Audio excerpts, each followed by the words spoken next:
Hello students, मैं हूं गौरव गोयल। तो आज हम देखेंगे पीरियोडिक टेबल का हम लोग का फोर्थ पार्ट। हम लोग ने पीरियोडिक टेबल में काफी कुछ कवर कर लिया है। पीरियोडिक टेबल का हमने देख लिया था हिस्ट्री क्या है, ठीक है। फिर हमने देख लिया कि मेनली पीरियोडिक टेबल क्या है, कहां से शुरुआत हुई पीरियोडिक टेबल की, अरेंजमेंट ऑफ पीरियोडिक टेबल, ये सब कुछ हमने कवर कर लिया था मोटा मोटा। और फिर हम मॉडर्न पीरियोडिक टेबल में आ चुके थे। मॉडर्न पीरियोडिक टेबल को हमने समझ लिया था, उसमें 18 ग्रुप थे। 18 ग्रुप का मतलब मैंने बोला था आपको कि vertical columns are called group. Then फिर 7 हॉरिजॉन्टल रोज थी जिनको हम पीरियड्स बोलते हैं। टोटल के टोटल अगर हम देखें कि अपनी पीरियोडिक टेबल में कितने एलिमेंट्स हो सकते हैं, तो हो सकते हैं 118 एलिमेंट्स। लेकिन लास्ट वाली पीरियड मैंने आपको बताया था कि वो इनकम्प्लीट पीरियड है, उसमें कुछ एलिमेंट्स अभी भी डिस्कवर्ड नहीं हुए हैं, तो उसको हम बोलते हैं इनकम्प्लीट पीरियड। समझे? तो इतनी बात आपको चीजें समझनी थी। और मैंने आपको बताया था कि ब्लॉक वाइज मैंने स्टडी करवा दी थी आपको कि एस ब्लॉक क्या होता है, पी ब्लॉक क्या होता है, डी ब्लॉक क्या होता है और एफ ब्लॉक क्या होता है। F block main periodic table जो है उससे अलग ही उसको रखा जाता है ताकि डिस्टर्बेंस ना हो। एलिमेंट्स के प्रॉपर्टीज की जो अरेंजमेंट बनी है उसके बेसिस पर वो चीज जो है, जो एफ ब्लॉक के एलिमेंट्स है वो बिल्कुल अलग प्रॉपर्टी शो करते हैं, इसीलिए उनको हमने अलग डाल दिया है। क्लियर? इतनी बात समझ में आ गई थी। जो एस ब्लॉक और हमारी डी ब्लॉक और जो एफ ब्लॉक में वो केवल और केवल मेटल्स थे। पी ब्लॉक में मैंने बताया था आपको कि मेटल्स भी हैं, नॉन मेटल्स भी हैं, मेटलॉइड्स भी हैं और हमारी नोबल गैसेस भी हैं। मेटलॉइड्स को मैंने आपको बताया था केवल, आप कुछ चीज जानकारी आपको लिखना है, अभी आप नोट कर सकते हो। तो मेटलॉइड्स जो है अपनी पीरियोडिक टेबल में, अगर हम मेटलॉइड्स की बात करें कितने मेटलॉइड्स हैं, तो ये शायद मैंने आपको पिछले लेक्चर में बता दिया होगा कि मेटलॉइड्स केवल हमारे 6 हैं। Boron, silicon, germanium, arsenic, antimony and tellurium. अब इसमें अगर हम देखें तो मोटा मोटा ये हमारे जो मेन है ये हमारे मेटलॉइड्स कहलाते हैं। मेटलॉइड्स हमारे सेमी मेटल्स भी होते हैं। क्या होते हैं? सेमी मेटल्स को हम मेटलॉइड्स बोलते हैं। सेमी मेटल्स मतलब आधी प्रॉपर्टी इनकी मेटल्स की होती है। आधी प्रॉपर्टी क्या होती है? मेटल्स की होती है, तो इनको हम सेमी मेटल्स भी बोल सकते हैं। अब आप कहोगे सर इसको सेमी नॉन मेटल्स भी बोल सकते हैं। आप बिल्कुल बोल सकते हो, लेकिन यहां पर जब हम बात करते हैं सेमी मेटल्स की तो एक चलन आ गया कि आधे मेटल्स, सेमी मेटल्स और इस तरीके से चीजें। सेमी नॉन मेटल्स भी बोल सकते हो, ठीक है। तो मेटलॉइड्स वो एलिमेंट्स होते हैं, are those elements whose property lie between metals and non metals. तो इसमें से 6 हमारे पूरी पीरियोडिक टेबल में मेटलॉइड्स होते हैं। समझे बात? इतनी बात समझ में आ गई। तो ये हमने डेफिनेशन शायद आपको बता दी थी कि दोज एलिमेंट्स हुज प्रॉपर्टी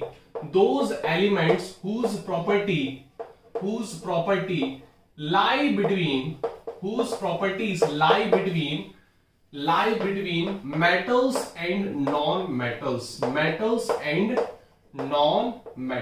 इतनी बात समझ में आ गई थी आपको? ये बात मैंने आपको समझा दी थी और ये हमारे हो गए हैं एग्जांपल्स। क्लियर हो गई बात कि नहीं?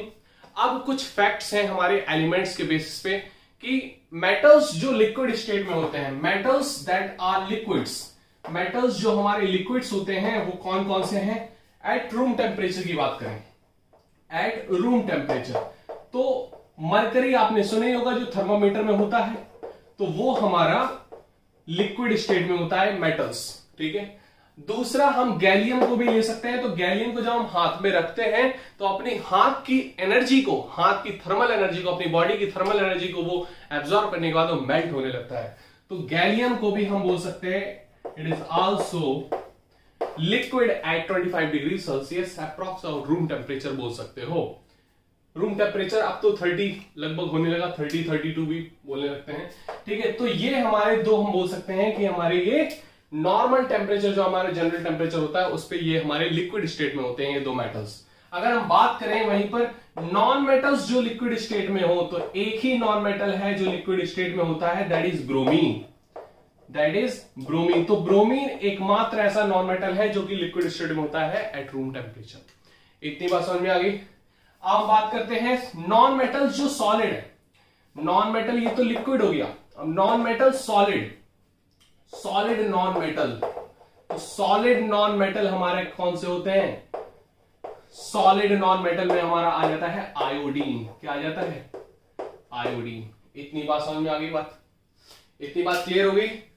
अब हम बात करते हैं कि मोनो एटॉमिक गैस क्या होती है। मोनो एटॉमिक गैस क्या होती है? जो हमारी एक एटम की गैस होती है, जो कि नोबल गैसेस होती हैं, जैसे helium, neon, argon, krypton, xenon, radon. Helium, neon, argon, krypton, xenon and radon हमारा रेडियो एक्टिव होता है, तो इसको हम हटा देते हैं क्योंकि ये रेडियो एक्टिव होते हैं। रेडियो एक्टिव एलिमेंट्स क्या होते हैं? अब देखो, बहुत ज्यादा आपको ये मैंने आपको शायद बता दिया होगा, 9th क्लास में आपने पढ़ा भी होगा कि एटम्स के न्यूक्लियस के अंदर प्रोटॉन्स और न्यूट्रॉन्स होते हैं। अब नंबर ऑफ प्रोटॉन्स जब बढ़ेंगे, जब ज्यादा जैसे 74, 75, अब प्रोटॉन 74, 75 आपस में सेम पॉजिटिव चार्ज है, रिपेल करेंगे, वो टूट जाएंगे, उसका न्यूक्लियस क्या हो जाएगा? फिजन कर जाएगा, टूट जाएगा। और जब टूट जाएगा न्यूक्लियस, तो मतलब टूटने को उतारू है, मतलब वहां पर जो न्यूक्लियस है उसके अंदर घमासान युद्ध है, और न्यूक्लियस हमारा कैसा है? अनस्टेबल हो चुका है। कैसा हो चुका है? अनस्टेबल। और जब अनस्टेबल कोई चीज हो जाती है तो वो क्या होती है? टूटती है, स्टेबलाइज होने के लिए जाती है। ठीक है, तो वहां पर वो स्टेबलाइजेशन फैक्टर को एक्वायर करेगा और टूट जाएगा। तो हैवी जो न्यूक्लियस होते हैं, जिनको जो ज्यादा एटॉमिक नंबर होता है, हम बोल सकते हैं 81 एटॉमिक नंबर के ऊपर वाले भी हमारे सारे रेडियो एक्टिव होते हैं। रेडियो एक्टिव मतलब जो टूट जाते हैं, फिजन कर जाते हैं और रेडियो एक्टिव रेस छोड़ते हैं। जब एक एटम बहुत भारी हो जाता है न्यूक्लियस उसका, तो टूटता है तो 2 नए एटम में बनता है। जैसे यूरेनियम बोलते हैं बम ब्लास्ट, है ना। तो बम ब्लास्ट, वो एटॉमिक ब्लास्ट, वो वही होता है कि हमारे जो एटम होते हैं वो अनस्टेबल होते हैं, वो न्यूक्लियस जो होते हैं अनस्टेबल न्यूक्लियस के एटम्स होते हैं, तो वो क्या होते हैं? फिजन होता है उनका, और रेडियो एक्टिव रेस छोड़ते हैं। रेडियो एक्टिव रेस जैसे alpha rays, beta rays, gamma rays, ठीक है, ये हार्मफुल रेस वो छोड़ते हैं। ठीक है, इलेक्ट्रोमैग्नेटिक रेस, तो उनको बोलते हैं क्या? Radio active atoms. तो ये हमारे मोनो एटॉमिक गैस हुई, helium, neon, argon, krypton, xenon, radon. ठीक है, अब जैसे tri atomic, di atomic gas तो आपको पता है, डाई एटॉमिक मतलब 2 एटम वाली गैस, डाई एटॉमिक गैस।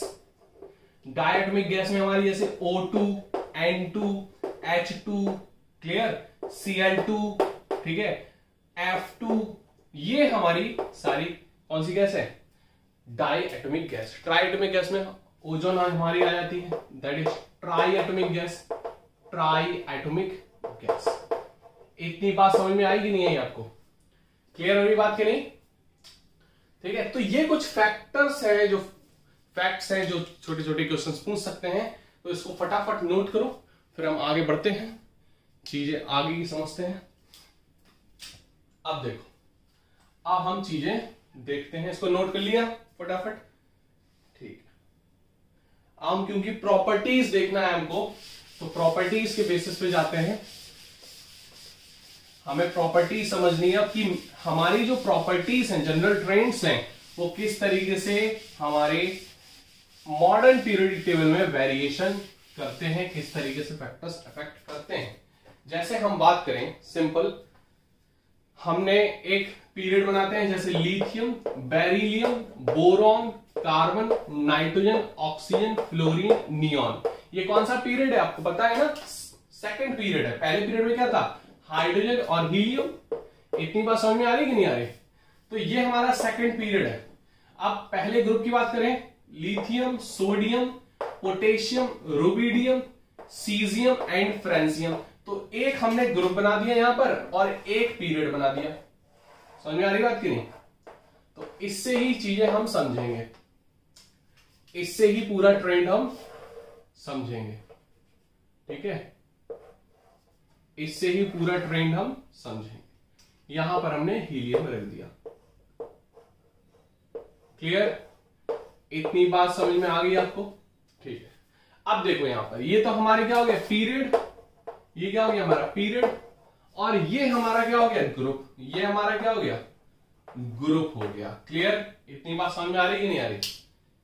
समझ में आ गई होगी इतनी बात। अब देखो, अब हम बात करते हैं अपनी पीरियोडिक प्रॉपर्टीज की।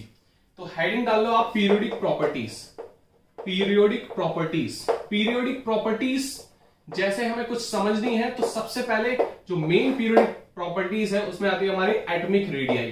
क्या आती है? Atomic radii. एटॉमिक साइज भी बोल सकते हो, ठीक है, एटॉमिक साइज भी बोल सकते हो यहां पर।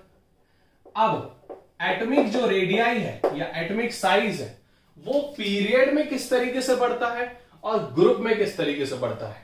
ठीक है, किस तरीके से मतलब लेफ्ट टू राइट। पीरियड की जब हम बात करते हैं तो यहां लेफ्ट टू राइट की बात करते हैं। ठीक है, अगर हम ग्रुप की बात करते हैं तो यहां अप टू डाउन की बात करते हैं। किसकी बात करते हैं? अप टू डाउन की। तो अगर हम लेफ्ट टू राइट की बात करें तो वो पीरियड की बात करेंगे और अप टू डाउन बात करें तो ग्रुप की बात करेंगे। इतनी बात आप नोट कर लेना। अब जब हम एटॉमिक रेडियाई की बात करते हैं, एटॉमिक साइज की बात करते हैं, तो आपको ये पता होगा कि एटम जो हमारा न्यूक्लियस है, न्यूक्लियस से जो आउटर मोस्ट शेल होती है, जो आउटर मोस्ट शेल होती है न्यूक्लियस से जो आउटर मोस्ट शेल होती है उसको हम बोलते हैं एटॉमिक रेडियाई। क्या बोलते हैं? Atomic radii. इतनी बात समझ में आ गई? रेडियाई जो वर्ड है वो एक प्लूरल है। किसका? रेडियस का। तो इसको हम सिंपली बोल देंगे एटॉमिक रेडियाई, जो न्यूक्लियस से आउटर मोस्ट शेल की जो डिस्टेंस होती है तो उसको क्या बोल देते हैं? Atomic radii. इतनी बात क्लियर होगी? अब ये जो यही एटॉमिक साइज हो जाता है। अब लेफ्ट टू राइट में किस तरीके से एटॉमिक साइज घटेगा या बढ़ेगा, इंक्रीज होगा या डिक्रीज होगा। तो अगर हम बात करें लिथियम से नियॉन तक में जाने में एटॉमिक साइज बढ़ेगा या घटेगा, तो यहां पर देख सकते हैं कि लिथियम का जो इलेक्ट्रॉनिक कॉन्फ़िगरेशन है वो 2,1 है, ये 2,2 है, ये 2,3 है, 2,4 है, 2,5 है, 2,6 है, 2,7 है और ये 2,8 है। मतलब यहां पर ऑक्टेट कंप्लीट हो चुका है। क्लियर? मतलब ये 3, 4, 5, 6, 7, 8, 9, 10 एटॉमिक, मतलब यहां से हमें यहां तक देखना है और यही जनरल ट्रेंड, हम जनरल ट्रेंड की बात कर रहे हैं। ठीक है, तो एटॉमिक साइज आपको समझ में आ गया? Atomic size. ठीक है, the distance between from nucleus to outermost shell of an atom, to outermost shell of an atom, मतलब outermost shell की जो डिस्टेंस होगी that is called atomic size। अब हम पीरियड की बात करें तो लेफ्ट टू राइट में, यहां पर गौर से देखना, यहां पर अब यहां पर 3 प्रोटॉन है, यहां पर 10 प्रोटॉन है। शेल कितनी है? 2। पहली शेल में 2 इलेक्ट्रॉन, दूसरी शेल में 1, 2, 3, 4 और दूसरी शेल में 8 इलेक्ट्रॉन।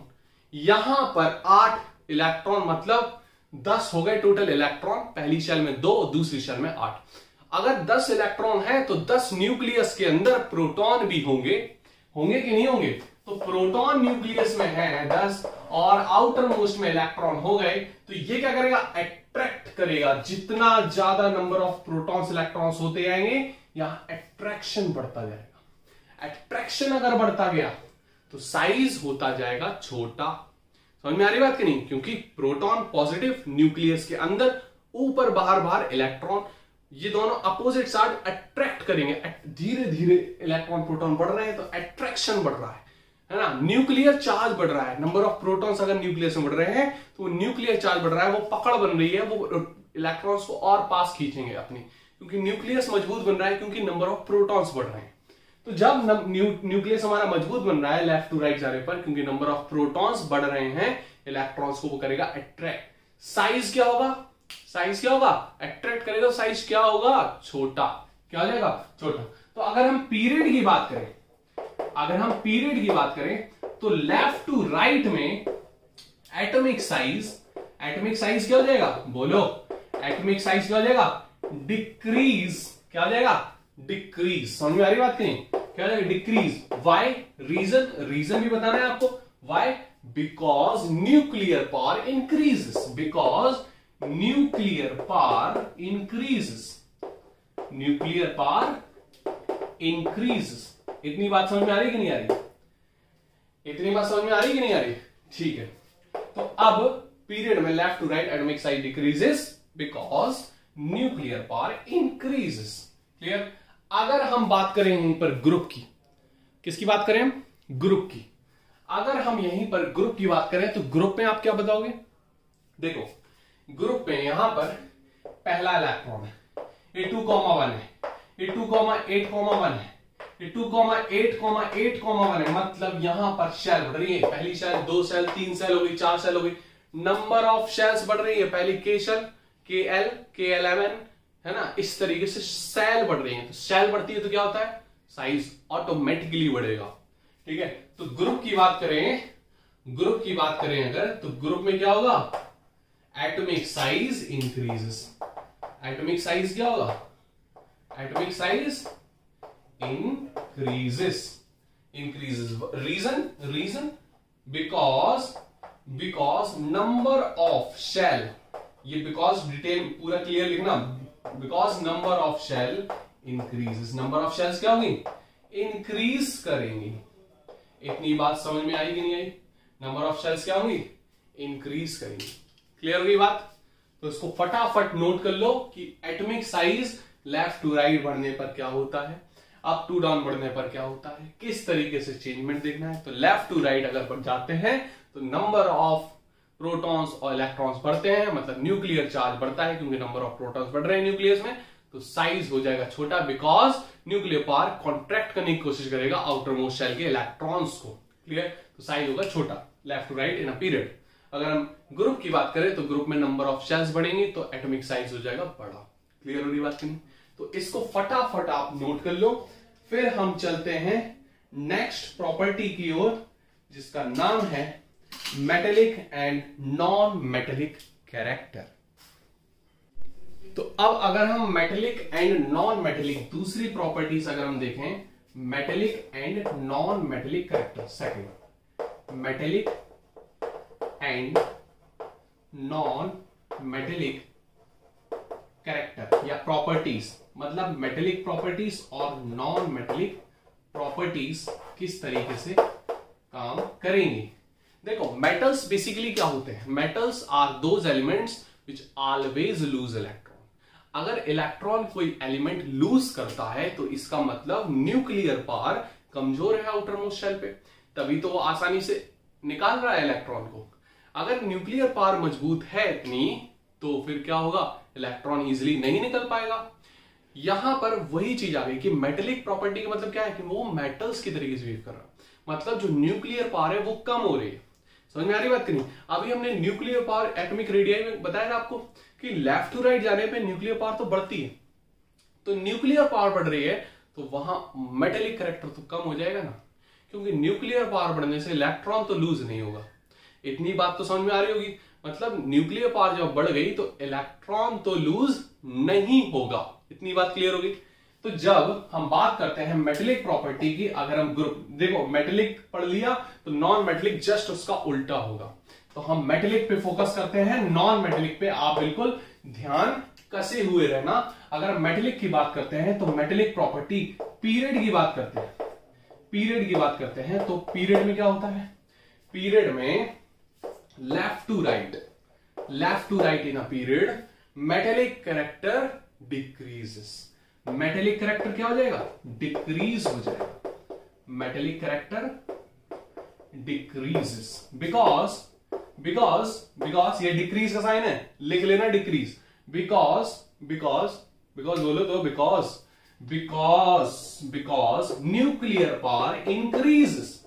न्यूक्लियर पावर क्या हो जाएगा, इंक्रीज कर रहा है भाई, न्यूक्लियर पावर क्या करेगा, इंक्रीज करेगा, इसीलिए मेटेलिक कैरेक्टर डिक्रीज करेगा। इतनी बात समझ में आ रही होगी आपको, इतनी बात समझ में आ रही कि नहीं आ रही, आ गई। तो इतनी बात आपको समझना है कि मेटेलिक कैरेक्टर डिक्रीज तब होता है बिकॉज न्यूक्लियर पावर इंक्रीज, क्योंकि इलेक्ट्रॉन लूज नहीं हो पाएगा तो मेटल की तरीके से बिहेव नहीं कर पाएगा। मेटल की प्रॉपर्टी होती है टू ऑलवेज लूज इलेक्ट्रॉन, और इलेक्ट्रॉन तभी लूज हो सकता है जब न्यूक्लियर पावर कम हो। मतलब मम्मी अगर घर पे सही से आपको टाइट नहीं रखेंगे, न्यूक्लियर इतना मजबूत नहीं होगा, तो आप आजादी के साथ बाहर घूमोगे। इतनी बात तो ये तो पता है हकीकत। मम्मी को नहीं तो फिर वीक करके, मम्मी को से बहाना बना के, मम्मी को थॉट्स को वीक करके चले जा रहे हैं। तो मतलब वहां पर इलेक्ट्रॉन तो इतना समझदार नहीं है आप लोग जितना। आप तो बहाना बना सकते हो, लेकिन इलेक्ट्रॉन बहाने नहीं बना सकते। इलेक्ट्रॉन न्यूक्लियर पावर को वीक नहीं कर सकते। क्लियर हो रही बात नहीं।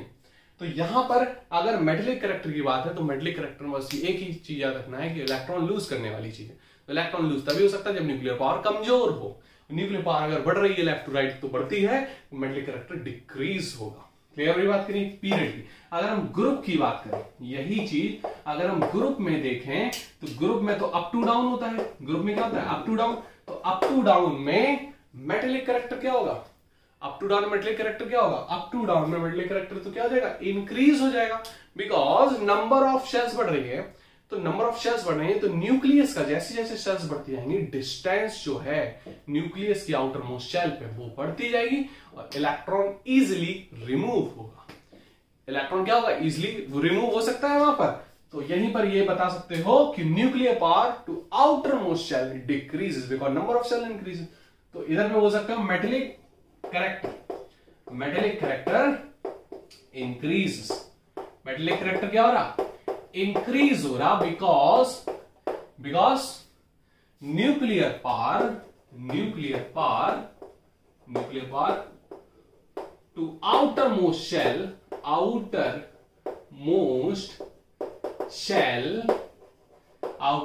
पे क्या हो रही है?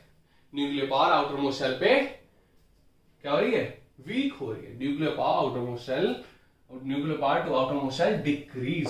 क्या हो रही है? Decrease because number of shells increases. Number of shell हम बोल भी रहे हैं इंक्रीज, ना बोलोगी सर समझ में नहीं आ रहा, हम बोल भी रहे हैं इसलिए ध्यान रखना इन चीजों का। तो ये मेटेलिक कैरेक्टर इंक्रीज, ये है इंक्रीज का साइन। इंक्रीज होता है अप टू डाउन पहले लिख दिया U to D, because nuclear power to outermost shell decrease. ये डिक्रीज का साइन है, नीचे जा रहा है तो डिक्रीज हो रहा है। Clear? Because number of shell increases. Because number of shell क्या हो रही है? इंक्रीज हो रही है। समझ में आ रही बात कि नहीं? Because number of shell increases. इतनी बात समझ में आ गई कि मेटेलिक कैरेक्टर इंक्रीज हो रहा because nuclear power outermost shell decreases because number of shell increases. इतनी बात क्लियर होगी?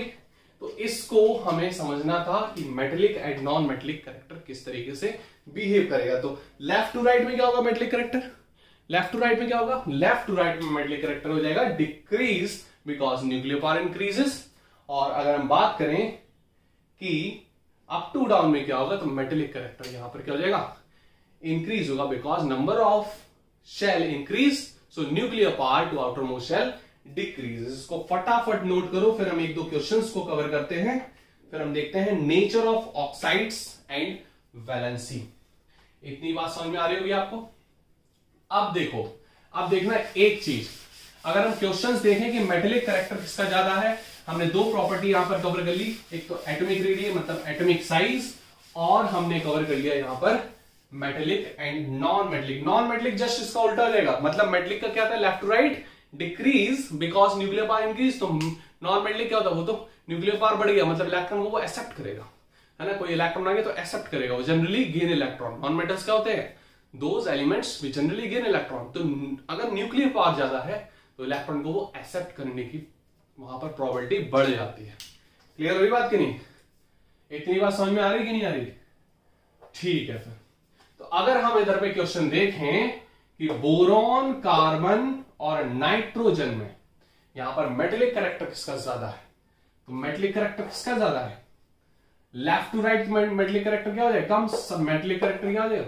इसका बोरॉन का ज्यादा होगा, देन कार्बन एंड नाइट्रोजन। अगर हम इसकी बात करें लिथियम, सोडियम एंड पोटेशियम, तो अप टू डाउन तो बढ़ रहा है ना, तो लिथियम, सोडियम, पोटेशियम में क्या हो जाएगा? मेटेलिक कैरेक्टर पोटेशियम का ज्यादा होगा। तो ये है मेटेलिक कैरेक्टर का order, metallic character order. Clear हो रही बात की नहीं? इतनी बात समझ में आई? तो ये क्वेश्चंस पूछ सकते हैं कि ऑर्डर बताओ, इंक्रीजिंग ऑर्डर और डिक्रीजिंग ऑर्डर। ये बड़ा सिंपल से क्वेश्चंस आ सकते हैं इसमें। अगर हम बात करें यहीं पर एटॉमिक रेडियाई की, तो एटॉमिक रेडियाई अगर हम इसकी देखिए, एटॉमिक रेडियाई का ऑर्डर क्या है? सेम एटॉमिक रेडियाई का ऑर्डर होगा बिकॉज के क्या हमारा 4 शेल आ जाती है, इसमें 3 शेल है, इसमें 2 शेल है। इसका क्या होता है? 2,1, इसमें क्या है? 2,8,1, मतलब 3 शेल है, इसमें क्या है? 2,8,8,1। समझ में आ रही बात नहीं? 2 शेल, 3 शेल और ये 4 शेल। तो यहां पर सेम एटॉमिक रेडियाई का भी ऑर्डर होगा। इतनी बात तो क्लियर हो रही होगी आपको? तो फटाफट नोट करो, फिर हम देखते हैं नेचर ऑफ ऑक्साइड्स। क्लियर? फिर हम देखते हैं नेचर ऑफ ऑक्साइड्स। अब देखो, नेचर ऑफ ऑक्साइड्स में देखेंगे कि अगर कोई मेटल है उसके ऑक्साइड्स बने हुए हैं। ऑक्साइड्स का मतलब क्या है? वो ऑक्सीजन के साथ बनकर कंपाउंड्स बनाते हैं। जैसे हम बात करें कार्बन डाइऑक्साइड, कार्बन डाइऑक्साइड की बात करें, और यहीं पर अगर हम बात कर लें सोडियम ऑक्साइड की, Na2, अगर हम बात कर लें MgO की। तो अगर हम ऑक्साइड की बात करें, नेचर ऑफ ऑक्साइड्स की बात करें, नेचर ऑफ ऑक्साइड्स, तो नेचर ऑफ ऑक्साइड्स जो हैं वो दो टाइप के होते हैं। कितने टाइप के? दो टाइप के। कौन कौन से? मेटेलिक ऑक्साइड्स और non metallic oxides. Metallic oxides and non metallic oxides. Metallic oxides क्या होते हैं? मेटेलिक ऑक्साइड्स होते हैं बेसिक इन नेचर। कैसे नेचर के होते हैं? Basic in nature. और यहीं पर अगर हम बात करें नॉन मेटेलिक ऑक्साइड्स की, तो ये कैसे होते हैं? Acidic in nature. कैसे होते हैं? Acidic in nature. इतनी बात समझ में आ गई? तो जो जितना ज्यादा मेटेलिक होगा उसका ऑक्साइड उतना ही बेसिक होगा। अगर हम बात करें यहां पर, अगर हम बात कर रहे थे यहां पर लिथियम, नीचे आ रहा था लिथियम, सोडियम, पोटेशियम, इसकी बात कर रहे थे, तो मेटेलिक कैरेक्टर इंक्रीज हो रहा था क्योंकि नंबर ऑफ शेल बन रही थी। सबसे ज्यादा मेटेलिक कौन था? Potassium, then sodium, then lithium. तो अगर हम इनके ऑक्साइड देखें, Li2O, ठीक है, Na2O और K2O, तो इनमें से सबसे बेसिक कौन है? ये, क्योंकि ये सबसे ज्यादा मेटेलिक है। तो जो मेटेलिक ऑक्साइड्स होते हैं वो बेसिक नेचर के होते हैं, मतलब बेस होते हैं, वो अच्छा बेस होते हैं। समझ में आ रही बात की नहीं? तो metallic oxides are basic and non metallic oxides are acidic. अगर हम बात करें CO2, तो कार्बन हमारा कैसा है? Non metal. तो कार्बन कैसा है हमारा? Non metal. तो यहां पर ये एसिडिक होगा। अगर हम इन तीनों की बात करें, ये पहला हो गया, ये दूसरा हो गया, ये तीसरा हो गया, ठीक है। अगर हम सोडियम मैग्नीशियम की बात करें तो ये सोडियम आता है, उसके बाद आता है मैग्नीशियम, क्योंकि इसका एटॉमिक नंबर 11, इसका नंबर होता है 12। तो यहां पर लेफ्ट टू राइट जाने में एक ही पीरियड में आएंगे। देखो जरा, तो एक ही पीरियड में तो लेफ्ट टू राइट क्या होता है? Metallic character decreases. इतनी बात समझ में आई थी? तो सबसे ज्यादा मेटेलिक तो ये है। तो अगर हम इसकी ऑक्साइड्स की बात करें, इसकी होगी Na2O, इसका हो गया MgO। तो सबसे ज्यादा बेसिक कौन है भाई साहब? ये सबसे ज्यादा बेसिक है। सबसे ज्यादा बेसिक कौन है? ये है। इतनी बात समझ में आ रही कि नहीं आ रही? तो अगर हम इन तीनों की बात करें, सबसे ज्यादा बेसिक कौन है? सेकंड, देन थर्ड, क्योंकि वो भी मेटल है, और देन फर्स्ट, क्योंकि ये तो एसिडिक ही है। नॉन मेटल ऑक्साइड्स क्या तो कैसे होते हैं? एसिडिक। क्वेश्चन लिख लेना ये। तो इसमें हमें निकालना था किसका ऑर्डर? Basic order. क्लियर हो रही बात की नहीं? ये हमें बेसिक ऑर्डर देखना था। ये भी हमें बेसिक ऑर्डर देखना था। क्लियर? ये भी हमें क्या देखना था? बेसिक ऑर्डर देखना था। तो ये 3 क्वेश्चन मैंने आपको करवा दिए कि बेसिक ऑर्डर में अगर क्वेश्चन आ जाए कि बेसिक सबसे ज्यादा कौन होगा, तो वो आप बता सको कि सबसे ज्यादा बेसिक कौन होगा। इतनी बात समझ में आ गई? और यहीं पर अगर मैं एसिडिक की बात करूं, इसको नोट कर सकते हो फटाफट। यहीं पर अगर मैं एसिडिक की बात करूं कि एसिडिक सबसे ज्यादा कौन होगा, तो यहां पर हम देख सकते हैं कि एसिडिक में अगर हम देखें तो नॉन मेटेलिक ऑक्साइड्स एसिडिक होते हैं। तो इसके जस्ट उल्टा हमारा एसिडिक में भी आ जाएगा। अगर हम बात करें Li2O, ठीक है, Na2O, ठीक है, और K2O, तो इसमें सबसे ज्यादा एसिडिक कौन है? सबसे ज्यादा बेसिक तो ये है, तो सबसे ज्यादा एसिडिक कौन होगा? तो ये एसिडिक ऑर्डर हो जाएगा। ये हो जाएगा एसिडिक ऑर्डर। इतनी बात समझ में आ रही कि नहीं आ रही? भैया नोट कर लो इसको फटाफट। ये हमारा एसिडिक ऑर्डर हो जाएगा। अगर हम नॉन मेटल की बात करें, जैसे हमने बात कर ली CO2 की बात कर ली, ठीक है, CO2 हमारा क्या हो जाएगा? सबसे ज्यादा नॉन मेटल है ये। CO2 की बात कर ली, हमने Li2O की बात कर ली और Na2O की बात कर ली। तो इनमें सबसे ज्यादा एसिडिक कौन होगा? देखो ये तो नॉन मेटल है, ये तो सबसे ज्यादा एसिडिक हो गई होगा, और ये सबसे ज्यादा मेटेलिक है, तो ये तो बेसिक होता है, ये एसिडिक है, तो ये हो जाएगा एसिडिक ऑर्डर। ये क्या हो जाएगा? Acidic order. इतनी बात समझ में आ रही कि नहीं आ रही? इतनी बात समझ में आ रही? इसको फटाफट नोट कर लो आप क्या कर लो, फटाफट नोट कर लो। क्लियर हो रही बात की नहीं? अगर यहां पर सबसे इंपॉर्टेंट चीज, इसको हटा देते हैं, इसको नोट कर लिया आपने। अगर हम बात करें पूरे पीरियोडिक टेबल में, इसको जो सेकंड पीरियड की बात करें, तो सेकंड पीरियड की जब हम बात करते हैं तो हमारा जैसे सोडियम है तो सोडियम Na2O, देन MgO, ठीक है, सोडियम मैग्नीशियम, देन क्या होता है एल्यूमिनियम, एल्यूमिनियम हमारा क्या हो जाएगा Al2O3, फिर सोडियम मैग्नीशियम के बाद क्या होता है एल्यूमिनियम, देन सिलिकॉन, सिलिकॉन क्या हो जाता है SiO2, देन सिलिकॉन का फास्फोरस P2O5, फास्फोरस के बाद क्या आता है बोलो जल्दी, sodium magnesium aluminium silicon phosphorus, phosphorus के बाद क्या आता है सल्फर ना, सल्फर क्या हो जाएगा SO3, ये और ये हो जाएगा Cl2O7, ठीक है, इस तरीके से हो जाएगा Cl2O7 ना। देखो sodium magnesium aluminium silicon phosphorus sulphur chlorine argon, chlorine argon तो होगा नहीं हमारी, ठीक है, क्लियर हो रही बात की नहीं, आर्गन तो हमारा होगा नहीं, क्लियर। अगर हम बात करें तो ये सबसे ज्यादा बेसिक होगा, ये सबसे ज्यादा क्या होगा बेसिक होगा, मोस्ट बेसिक, ठीक है, ये केवल हम बेसिक बोलेंगे, इसको क्या बोलेंगे बेसिक। एक हमारे ऐसे भी ऑक्साइड्स होते हैं जो एसिडिक भी होते हैं और बेसिक भी होते हैं, जो वर्ड आता है एम्फीबियन से। एम्फीबियन जानते हो, एम्फीबियन का मतलब क्या होता है, जो पानी में भी रहते हैं और जमीन पे भी रहते हैं, तो इसको बोलते हैं एम्फोटेरिक। क्या बोलते हैं एम्फोटेरिक। इतनी बात समझ आ गई, ये हमारे एम्फोटेरिक होते हैं, मतलब जो एसिडिक की तरीके से और बेसिक की तरीके से दोनों तरीके से बिहेव करते हैं।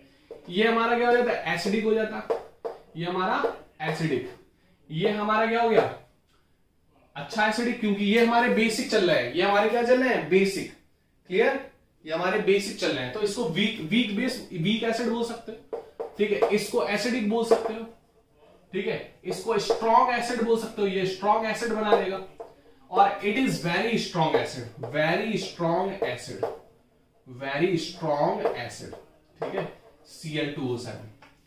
तो ये जरूर लिख लेना आप, ठीक है, ये सबसे ज्यादा इंपॉर्टेंट है ये वाले चार्ट। तो ये हमने एक ही पीरियड की चीज बता दी, ठीक है, ये हमारे थर्ड पीरियड की चीज होगी, सेकंड पीरियड होगी lithium sodium potassium, sodium magnesium aluminium silicon phosphorus sulphur chlorine argon, तो हमारा कैसा नोबल गैसेस, वो तो रिएक्ट करता नहीं है।